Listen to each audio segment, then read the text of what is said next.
कब से संभाले दिल तेरे लिए तेरे लिए तेरे लिए। तो आइए शीशा बंद करते हैं गाड़ी का। बहुत प्यारी हवा है, बहुत सुंदर जगह है। पॉडकास्ट के बीच में आपको दिखाएंगे हम विजुअल्स भी इसके। बहुत अच्छी जगह है। वेस्ट यूपी में बहुत सुंदर जगह पे हैं हम लोग इस समय। चारों तरफ ग्रीन फील्ड्स है। तो मतलब ये हमारा देश जो है, हमारे इस देश से लेकर विदेश तक भारतीयों का जो परचम है ना, उनकी जो मेहनत का परचम है, ये मतलब मैं समझता हूँ कि इसके बारे में बात होती नहीं है, होनी चाहिए। कि वाओ, आप बात करें आज किसी भी एआई स्टार्टअप्स में, चाहे अरविंद श्रीनिवासन की बात करें, परप्लेक्सिटी के सीईओ एंड फाउंडर, हर जगह टेस्ला की बात करें, top minds in every emerging industry is Indian, Indian and an Indian. और इंडिया में भी विशेषकर ये जो सनातनी समुदाय से आने वाले जो लोग हैं, इनका, और विशेषकर अगर साउथ इंडिया की बात करें तो मेरे भाई टेक्नोलॉजी के फील्ड में तो मतलब झंडे गाड़ रखे हैं। आईआईटी मद्रास से एक मतलब स्टार्टअप्स निकल रहे हैं, मतलब फैक्ट्री लगी हुई धड़ाधड़ धड़ाधड़, एक के बाद स्टार्टअप्स दे रहा है आईआईटी मद्रास। और मतलब पूरे वर्ल्ड को हम अपना टैलेंट ना एक्सपोर्ट कर रहे हैं, मुफ्त में कर दे रहे हैं टैलेंट एक्सपोर्ट की। लाओ, हमें नहीं चाहिए अपना टैलेंट, ले जाओ ले जाओ ले जाओ, आप ले जाओ ठीक है। तो विदेशों में जो हमारे भारतीय जो लोग हैं, मेरी बहुत सारी बहनें हैं, बहुत सारे मित्र हैं, दोस्त हैं जो कि विदेशों में रहते हैं। आपके बहुत सारे फ्रेंड्स हैं अंकित जी, जो कई देशों में रहते हैं, ऑल ओवर द वर्ल्ड। आज मैं कहूँगा कि मैं भी अभी जो है मतलब उम्र के एक ऐसे पड़ाव पर हूँ कि मैं देखता हूँ कि काफ़ी बचपन के जो हमारे दोस्त थे, उनका नेटवर्क इतना मतलब बढ़ चुका है, चारों तरफ दुनिया में रह रहे हैं। इंडियन डायस्पोरा ने झंडे गाड़ रखे हैं, हर जगह इन्फ्लुएंस कर रहे हैं। मेरी एक फ्रेंड है नूतन जी, और मतलब मेरी जैसे कहते हैं कि she was the first friend of my life. Like जब मैं पहली बार स्कूल में गया तो फर्स्ट डे अगर मैं किसी स्टूडेंट के साथ जब मैं बैठा था, तो she was my first like benchmate. तो साथ में हम लोग बैठे थे, और मैं फर्स्ट डे थोड़ा सा स्कैर्ड था स्कूल में, बहुत सारे बच्चों की तरह। लेकिन बस मतलब एक होता है दिव्य शक्ति के रूप में मेरी जो फ्रेंड है बचपन से नूतन, इन्होंने मतलब एक होता है ना कि बस ये आपकी सिस्टर है, अब कोई दिक्कत ही नहीं। तो उसके जो संस्कार हैं नूतन के, अभी वो कनाडा में रह रही है कई सालों से, अपने शादी हो गई, फैमिली है उनकी, उनके हस्बैंड हैं, उनकी प्यारी सी डॉटर है।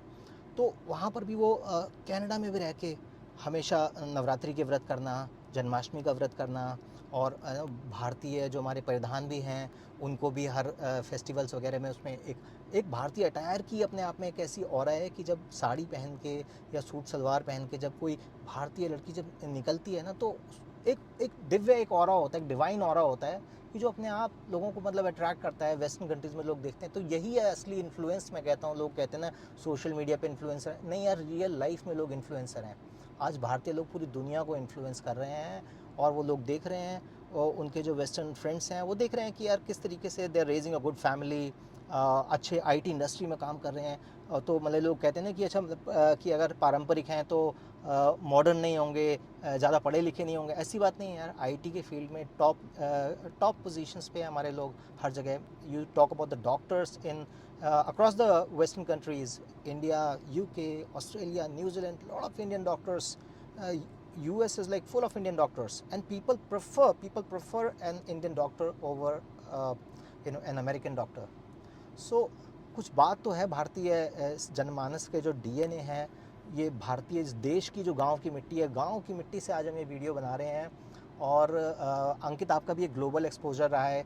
आप एक योग के आप हमेशा अपने आप को शिष्य ही बताते हैं योग के, लेकिन योग के आप शिक्षक भी हैं। आपने कई लोगों को योग सिखाया है, और कई लोगों की आपने स्पिरिचुअल हीलिंग भी करी है। आप पूरी दुनिया के लोगों से मिले हैं, आपने ऋषिकेश में काफ़ी समय बिताया है, और तमाम तरीके के माइंडसेट्स के लोगों के साथ आप मिले हैं। आपको क्या लगता है कि भारतीय जो डायस्पोरा है आज जिस तरीके से दिन दूनी रात चौगनी तरक्की कर रहा है, क्या इसका ये जो इन्फ्लुएंस है ये सच में वेस्टर्न कंट्रीज़ को आज योग की तरफ लेके जा रहा है, आध्यात्म की तरफ लेके जा रहा है? और एक जिसे कहते हैं कि फैमिली, सबसे बड़ी बात, जो सबसे बड़ी ताकत है इंडियन डायस्पोरा की, वो है उनकी family values, the way they keep their family together and their finances as well. या that's why the average Indian is more rich than the average American or the average Canadian or every average Australian for that matter. बिल्कुल बिल्कुल।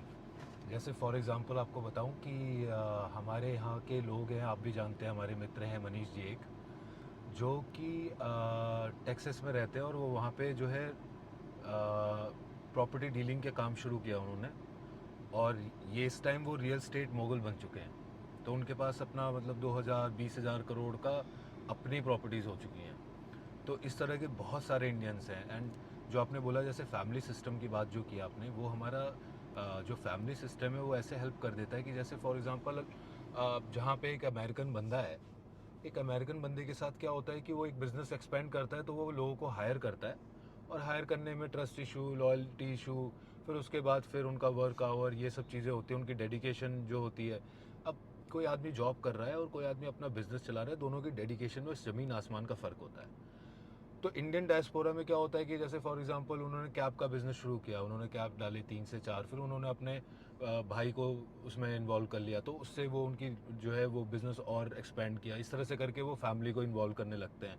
इससे क्या होता है कि family को एक लिविंग मिल जाता है, वो एक साथ रहने का भी रहता है, वो एक दूसरे से जुड़ के रहते हैं, प्लस उनका एक फैमिली बिजनेस एक्सपेंड करता है। Because the way a management can be done by a family is not possible by even silicon valleys managers. Because जो फैमिली होती है वो उसका जो डायनेमिक होता है और जो कम्युनिकेशन होता है और जो उसके साइकोलॉजिकल एस्पेक्ट होता है हम एक दूसरे को जानते हैं, सारी चीज़ें पता होती हैं, तो वो बेटर हेल्प करता है चीज़ों को आगे बढ़ाने में। तो ये भी एक कारण है कि जिसकी वजह से ना इंडियंस वहाँ पे जो जो बिज़नेस स्टार्ट करते हैं उसका सक्सेस रेट बहुत ज़्यादा होता है।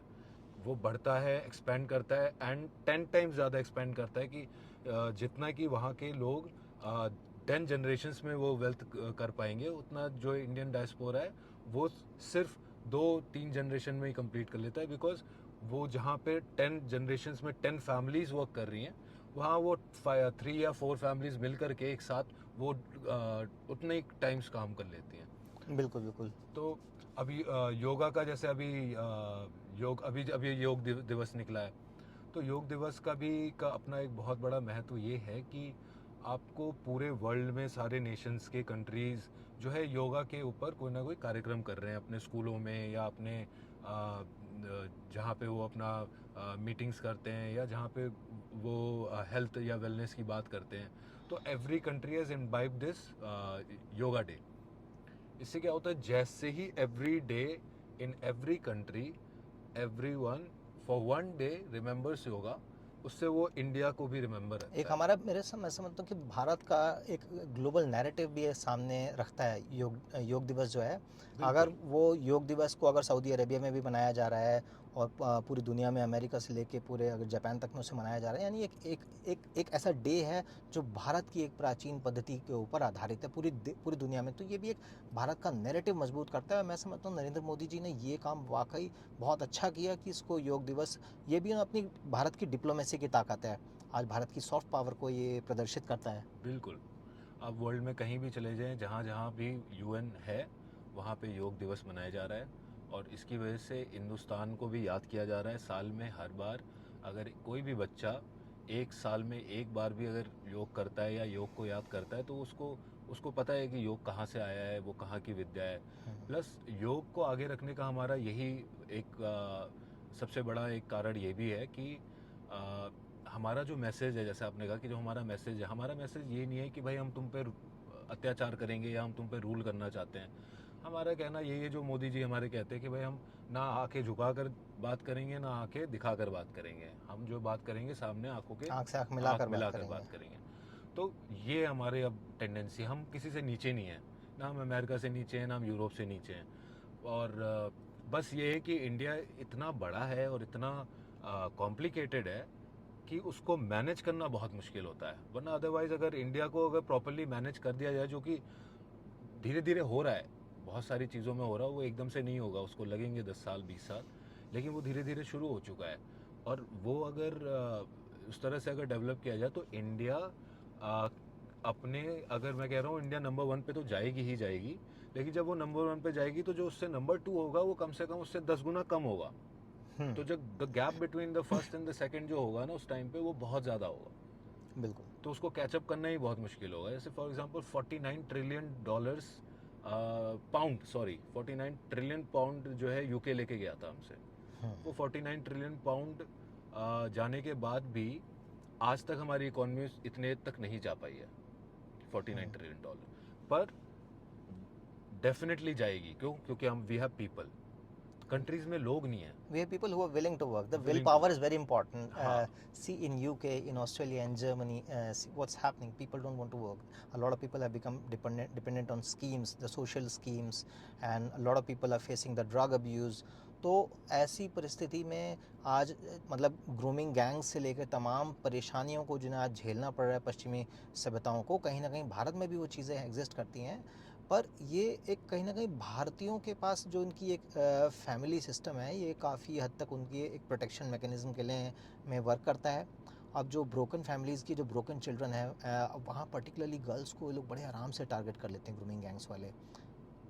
उसका रीज़न यही है, फैमिली सिस्टम की दिक्कत होती है, क्योंकि जो first teacher is parents for a child, और अगर चाइल्ड के साथ ऐसा कुछ हो रहा है तो उसमें डायरेक्टली जो गलती होती है वो पेरेंट्स की होती है।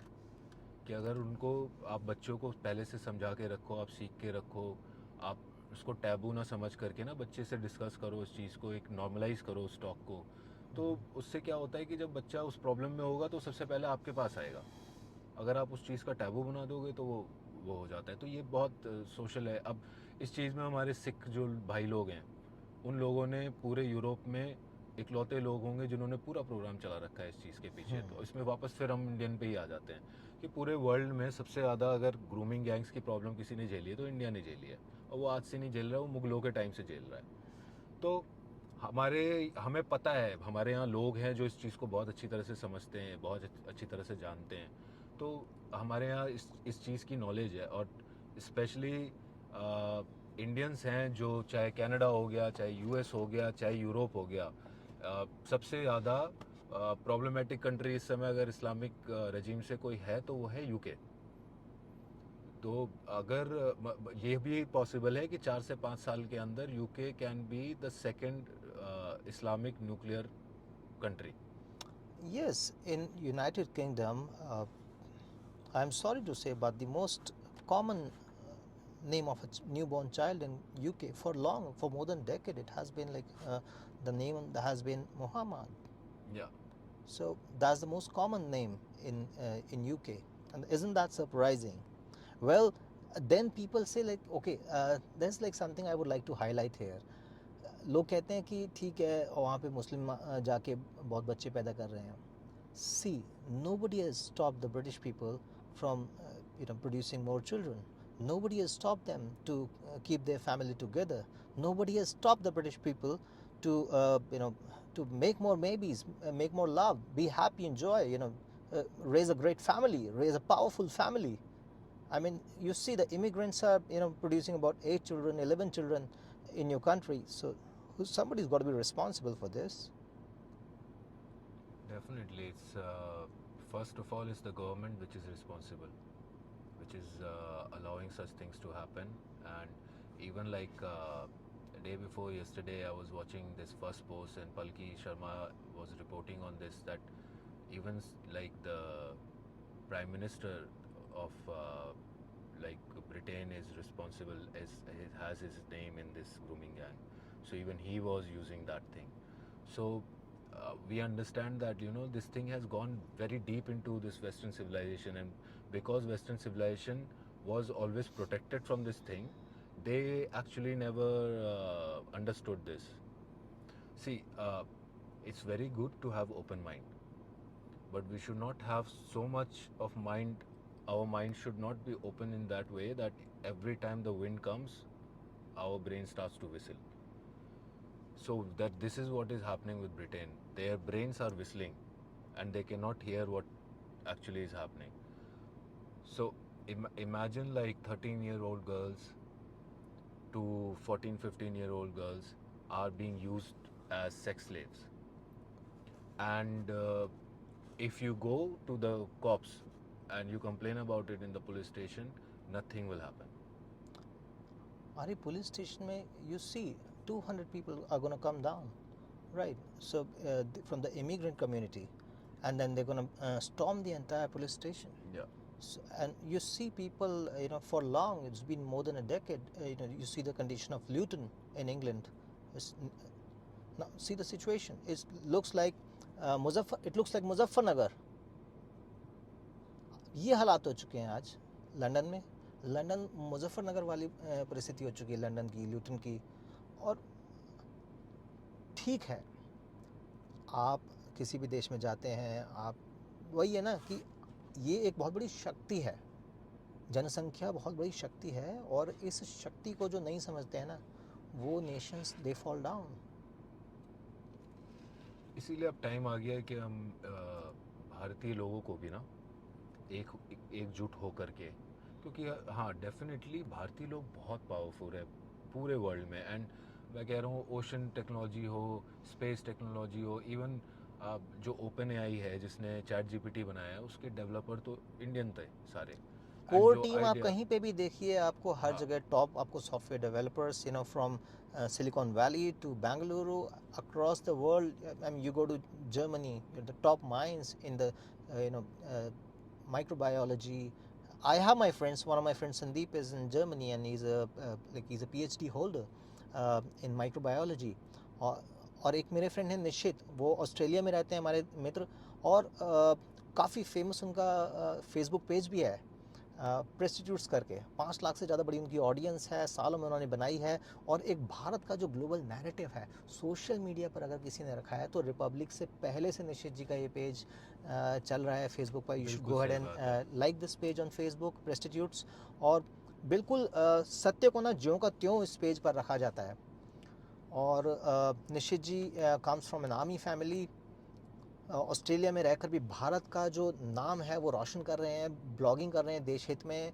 और ऑस्ट्रेलिया में भी भारतीयों के साथ जुड़े हुए हैं लगातार, और एक उनको प्रोत्साहित करते हैं, हमेशा देश हित की बातें करते हैं। और ऑस्ट्रेलिया में भी भारत का परचम जिसे कहते हैं ना, लहराने में लगे हुए हैं। हमारे बहुत सारे ऑस्ट्रेलिया में मित्र हैं। एक हमारे गाज़ियाबाद की हमारी एक बहना है रश्मि जी, वो पर्थ में रहती हैं। और देखिए, मतलब दे go to other countries and then they build great families, they have great family values, and they go on to build great businesses. They're very fine, intelligent breed that we are, isn't it? So that's how we are doing now. आप देखिए हर जगह जाके हमारे जो बंदे हैं, हमारी जो कम्युनिटी के लोग हैं, भारतीय कम्युनिटी के लोग अच्छा नाम कमा रहे हैं। कहीं पर भी जाके ना ये चीज़ नहीं कि बांग्लादेशी हैं, टीवी चुरा लिया, समझ बिल्कुल रहे हैं? तो उचक्कों वाली हरकतें नहीं हैं हमारी, अच्छा काम कर रहे हैं और एक अच्छे तरीके से रहते हैं। तो ये सबसे बड़ा इन्फ्लुएंस है, मैं समझता हूँ। बिल्कुल। और अब जो है, जो मुझे ऐसा लगता है कि अब समय है कि अब भारतीय लोगों, क्योंकि इतने सालों से हमारे यहाँ प्राइड तोड़ी गई है भारतीयों की, कि हमारे भारतीय होने में ना हमें प्राइड नहीं होता है।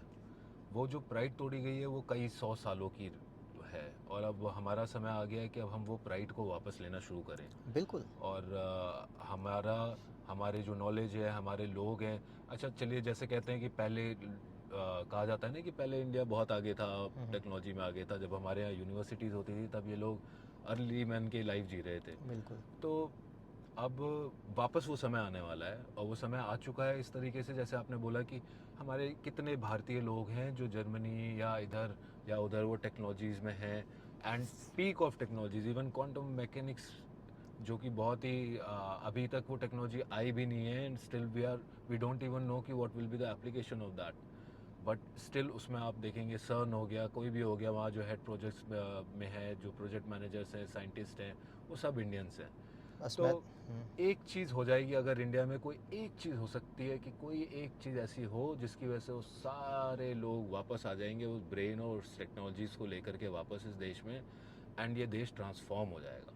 और अगर ये बिल्कुल। चीज़ सिर्फ पैसा ही है तो अब हम आप जानते हैं अब हम तीसरे की तरफ बढ़ना शुरू हो चुके हैं बहुत काफ़ी रफ्तार से, और लग रहा है कि शायद इसी साल ना हो जाए कि हम थर्ड इकॉनमी हो जाए। तो अगर ऐसा कुछ होता है तो हमारे पास सरप्लस आ जाएगा। अब जैसे सिलिकॉन वैली है, सिलिकॉन वैली इसलिए आगे है क्योंकि 99.9% सिलिकॉन वैली में जो पैसा लगता है वो लॉस होने जाता है। तो आप न्यू टेक्नोलॉजीज़ पे अगर वर्क करना चाहते हैं तो आपका रिस्क टेकिंग फैक्टर बहुत ज़्यादा होना चाहिए। इंडिया में बिजनेस माइंडसेट में जब भी आप बिजनेस की बात करेंगे तो आदमी सबसे पहले प्रॉफिट सोचता है, वो टेक्नोलॉजी नहीं सोचता। अब ये माइंडसेट धीरे धीरे चेंज होगा, और गवर्नमेंट चेंज कर रही है, हमारे बहुत सारे थिंक टैंक्स हैं इंडिया में जो इस चीज़ों पे वर्क कर रहे हैं। और मुझे लगता है कि धीरे धीरे धीरे अगर ये ट्रांसफॉर्मेशन हुआ अगले 20 साल में, तो ये जितने भी हमारे लोग हैं, ये हमारे महारथी मानिए इन्हें हमारे, हम्म, कि ये लोग दूसरे देश में जा कर के वहाँ सर्वाइव ही नहीं कर रहे, थ्राइव कर रहे हैं। थ्राइव कर रहे हैं, जहाँ बिल्कुल की बिल्कुल। बाकी के कंट्री के लोग जाके सर्वाइव भी नहीं कर पा रहे हैं, हमारे लोग वहाँ जाके थ्राइव कर रहे हैं। क्यों कर रहे हैं? बिकॉज अपना वैल्यूज़, हमारे वर्किंग कल्चर, हमारे फैमिली कल्चर, हमारे एक साथ रहने की प्रवृत्ति सही जो बात है, है, मूलाधार ठीक है हमारा। हमारा मूलाधार बिल्कुल सही है। तो अब जो है इस देश की ना, अब ये जो है आ, मतलब समय आ गया है कि अब ये दिल से सोचना शुरू करे, बिल्कुल। और अब दिमाग मैं से। समझता हूँ since the world war is right around the corner, it looks like, हाँ, आप देख रहे हैं पॉसिबल किस है। तरीके के जो जिस तरीके से इवेंट्स जिस तरीके से प्रोग्रेस कर रहे हैं across the globe and particularly in the middle east now. अगर वर्ल्ड वॉर जैसी अगर परिस्थितियाँ बनती हैं, नहीं भी बने बहुत अच्छी बात है, बिल्कुल नहीं होनी चाहिए, परंतु इस ये वो समय आ गया है कि अब पूरी दुनिया भर का जो भारतीय डायस्पोरा जो है, इसको मतलब they should come together, they should connect with each other. और चाहे मतलब कोई सोशल मीडिया प्लेटफॉर्म बने या कुछ ऐसा जो जहाँ पे एक मंच पर जहाँ पूरे दुनिया भर के जो भारतीय टैलेंट है, जो भारतीय कम्युनिटी है ऑल ओवर द वर्ल्ड, वो सामने आ सके। चाहे वो स्वीडन, जर्मनी, इंग्लैंड, जापान में, मतलब मेरी एक फ्रेंड है बहुत अच्छी, उसका ब्रदर है वो टोक्यो में पढ़ाई कर रहा है। तो मतलब पूरी दुनिया भर में जो भारतीय हमारे फैले हुए हैं, लोग कनेक्ट करें। एक मेरे फ्रेंड है अंकित, वो भी अभी पर्थ में शिफ्ट हो गए हैं, कई साल न्यूजीलैंड में रहे, वहाँ पे खुद अपना प्लॉट खरीद के उन्होंने अपना घर बनाया है न्यूजीलैंड में। तो भारतीयों ने तो झंडे गाड़ रखे हैं सीरियसली, और वो वहाँ रहकर भी जय श्री राम का ही नारा लगाते हैं। बिल्कुल। तो अब ये समय आ गया, सभी एनआरआईज को यूनाइटेड होना चाहिए, और भारत और भारतीयता का जो विकास है उसके लिए सबको एक जिसे कहते हैं चरणबद्ध तरीके से जुड़ना चाहिए एक दूसरे से, और एक भारतीयता को मजबूत बनाएं, ये मैं कहना चाहूँगा। बिल्कुल बिल्कुल। तो आज का ये हमारा एपिसोड कैसा लगा आप लोगों को, ये ज़रूर बताइएगा। और काफ़ी टाइम बाद हम लोग वापस आए हैं कंटेंट लेकर, तो बस आपके साथ बात करते करते ही हम भी बस सीख रहे हैं। और हम दोनों अब साथ साथ ही चलेंगे तो हमारा भी मज़ा आएगा, हम भी और आप भी। और हम दोनों जर्नी शुरू कर चुके हैं, तो अब आगे भी बहुत सारी चीज़ें और बहुत एक्साइटिंग चीज़ें हम लोग सोच रहे हैं इसमें करने के लिए। तो बहुत मज़ा आने वाला है। और हमेशा याद रखिए कि भारत माता की जय। जय भारत माता। जय।